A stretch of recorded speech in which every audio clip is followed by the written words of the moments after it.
परत आल्याच्या नंतर उशिरा महलामध्ये परत आल्याच्या नंतर आई जिजाऊ समोर उभ्या होत्या आणि शिवाजी महाराजांनी आई जिजाऊकडे पाहिलं। आई जिजाऊ विचारल्या, बाळ कुठे गेला होता? शिवाजी महाराजांनी मान खाली घातली आणि हलक्या आवाजात म्हणाले की आई साहेब नाच पाहायला गेलो होतो, नृत्य पाहायला गेलो होतो। तेव्हा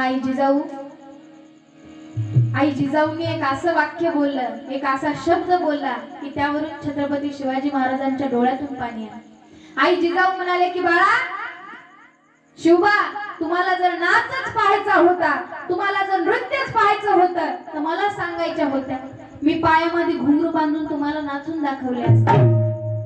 तेव्हा छत्रपती शिवाजी महाराज डोळ्यातून अश्रू गाळत आई जिजाऊच्या पायावरती पडले आणि म्हणाले की आई साहेब माफ करा, याच्यानंतर कधीच नाच पाहायला जाणार नाही। कारण आई जिजाऊ म्हणाले तुम्हाला नाचच पाहायचा होता तर मी नाचून दाखवले असते, कारण तिथं नाचणारी सुद्धा एखाद्याची आई आहे, बहीण आहे, ताई आहे, आणि इथं नाचणारी सुद्धा एखाद्याची आई आहे, बहीण आहे, ताई आहे, मी तुमची आई आहे, मग तुम्हाला मी नाचून दाखवले असते। तेव्हा शिवाजी महाराजांच्या डोळ्यातून पाणी आलं। तेव्हा शिवाजी महाराज म्हणाले की आई साहेब चुकलो आम्ही, आम्हाला माफ करा, आम्ही यानंतर नाच पाहणार नाही। आणि त्यानंतर आयुष्यात शिवाजी महाराजांनी कधी नाच पाहिला नाही, नृत्य पाहिलं नाही। एवढा मान सन्मान स्त्रियांचा करत होते छत्रपती शिवाजी महाराज, आणि एवढे संस्कार आई जिजाऊंनी छत्रपती शिवाजी महाराजांवरती केले होते। तसेच संस्कार डॉक्टर बाबासाहेब आंबेडकरांवरती भीमाईने तर केलेच होते, पण भीमाईच्या नंतर त्यांचं पालन पोषण आणि संस्कार आईप्रमाणे संस्कार त्यांच्या आत्यांनी म्हणजेच मीराबाईंनी केले होते। बाबासाहेब जेव्हा लंडनला शिकायला होते तेव्हा लंडनला एक ख्रिश्चन धर्माची मुलगी लुशी नावाची मुलगी बाबासाहेबांवरती तिला प्रेम झालं बाबासाहेबांवरती तिला, आणि ती येता जाता बाबासाहेबांना पाहायची। एकदा बाबासाहेब लायब्ररीतून बाहेर आले तेव्हा ती बाबासाहेबांना म्हणाली की मिस्टर आंबेडकर, तुम्ही रोज या लायब्ररीत येता, त्या दिवशी तुमचे पुस्तक पडले होते, मी उचलून दिले, तुम्ही वाचनामध्ये मग्न होतात, तुम्ही अभ्यासात मग्न होतात म्हणून माझ्याकडे लक्ष दिलं नाही। तेव्हा बाबासाहेब म्हणाले की पुस्तक उचलून दिल्याबद्दल आभारी आहे।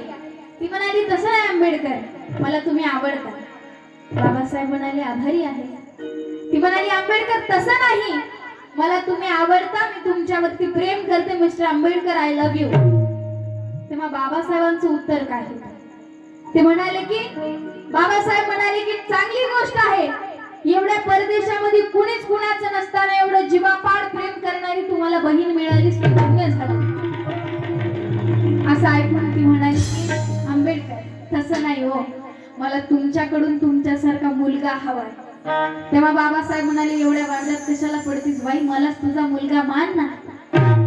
हे संस्कार बाबासाहेबांवरती आत्या मीराबाईंनी टाकले की शिवरायाच्या छायेमध्ये नव्हती कशाची तान, शिवरायाच्या छायेमध्ये नव्हती कशाची तान, आनंदाने नांदत होते हिंदू मुसलमान, काळ्या राणी चमकत होते जिच्या रूपाचे ऊन, काळ्या राणी चमकत होते जिच्या रूपाचे ऊन, आई मानूने परत केली सुभेदाराची सून, शिवरायाच्या छायेमध्ये नव्हती कशाची तान, आनंदाने नांदत होते हिंदू मुसलमान।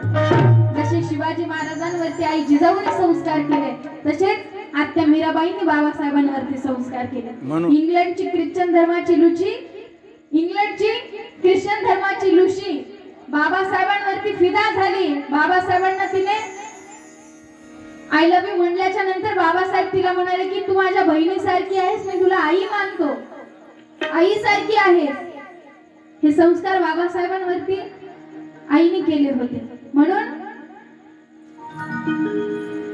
एका ठिकाणी बाबासाहेब म्हणतात की मी पाहिजे तेवढं धन साठवू शकलो असतो, मी पाहिजे तेवढं धन साठवू शकलो असतो, सत्ता सुंदरीला मी माझ्या इशाऱ्यावर नाचू शकलो असतो, मी लोळलो असतो रत्न पाचुकी हिऱ्याच्या बिछाण्यावर, पण माझ्या या गरीब समाजाला मी वाचू शकलो नसतो। म्हणून हे संस्कार आई जिजाऊंनी छत्रपती शिवाजी महाराजांवरती मीराबाईंनी बाबासाहेबांवरती केली. म्हणून एक जिजामातेने आणि